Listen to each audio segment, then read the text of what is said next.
Hello, everybody. Let's talk. So,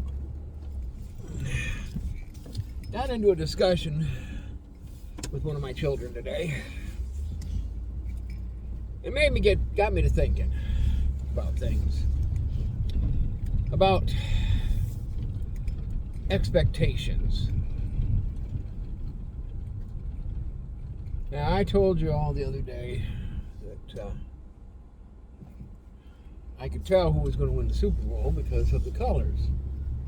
If you did your investigation, you could have, wrapped up on that and gotten some money, whatever. But I was talking with my daughter, and there's expectations. All of us. And I do mean all of us. From the newborn to the oldest person you know. There are people who have expectations of us, of the people. We, the people of the United States, have an expectation of our president. Some, obviously, don't care for our president and probably have a lower expectation. Or they expect him to do the wrong thing or whatever. But they still have this expectation. My wife has expectations of me. I mean, it's not bad that she has these expectations.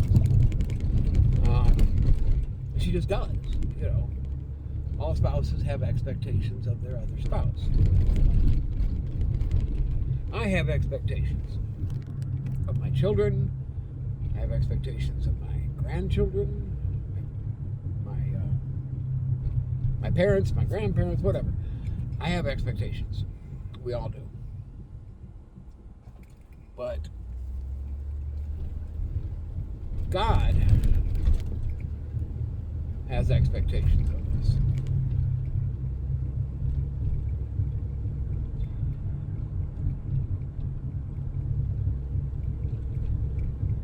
We have expectations of each other, and that is why we judge. Not our place to judge one another. It's our place to love one another.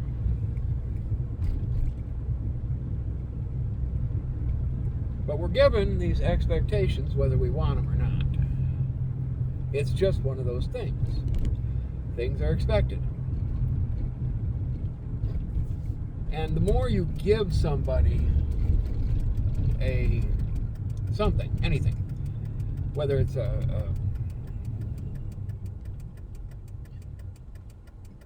whether it's a tradition or whether it's, I guess you could call it a ritual or whatever, an expectation is built on that. I tend to make the dinners in our house. I love to cook. But there are times I don't want to cook. But I do. Still. Especially on those times I cook. Because it's expected of me.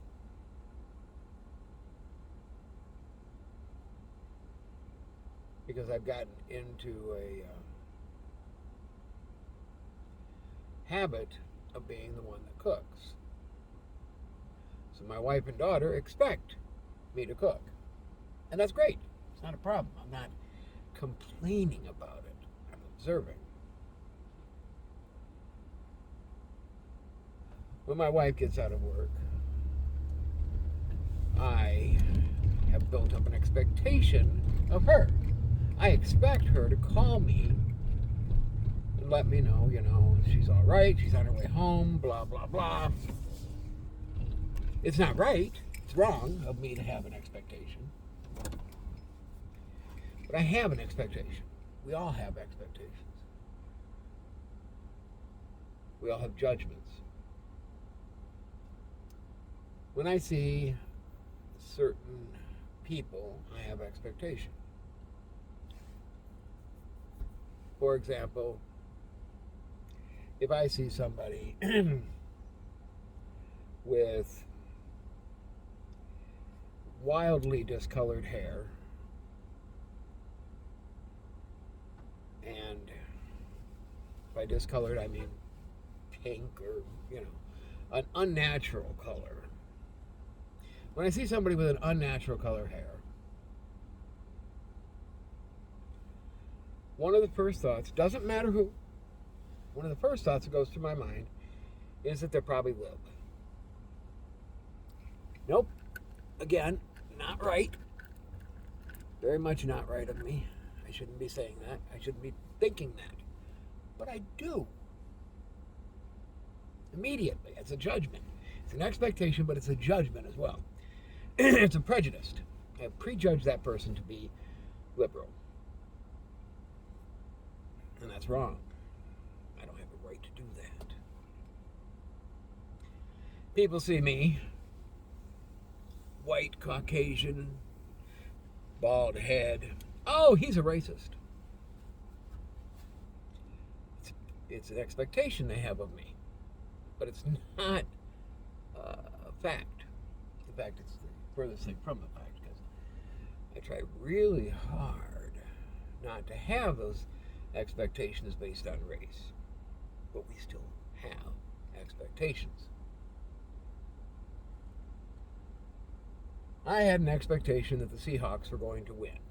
And they did. Because I went and did my research and looked at all the cool banners they had for the 60th Super Bowl. The reason I say that like that is because my kids know it's kind of an inside joke, but it's about to come outside. Whatever the number of the Super Bowl is, like Super Bowl 60, means this guy turns that age that year. So I'm turning 60 this year. So I'm expected to get old. I didn't want to get old. I'm still not old up here. I'm not. In spite of what my wife thinks or expects, I'm not senile. I'm not crazy. But the older I get, the more firm I get in my beliefs. God said, love one another. And then Jesus said, love one another. It's the one, if you will, statement that is not only commonplace in the Bible, it's commonplace throughout all religions, almost. Almost all religions have love one another. Almost all religions have do not kill one another too, but you see how that works. I guess what I'm saying is expectations are both a good and a bad thing. So try to forge your opinions and hold your expectations and judgments. Think the best of people before you think the worst. If you want to have an expectation, expect these people to be amazing. So, once again, until tomorrow, love to all.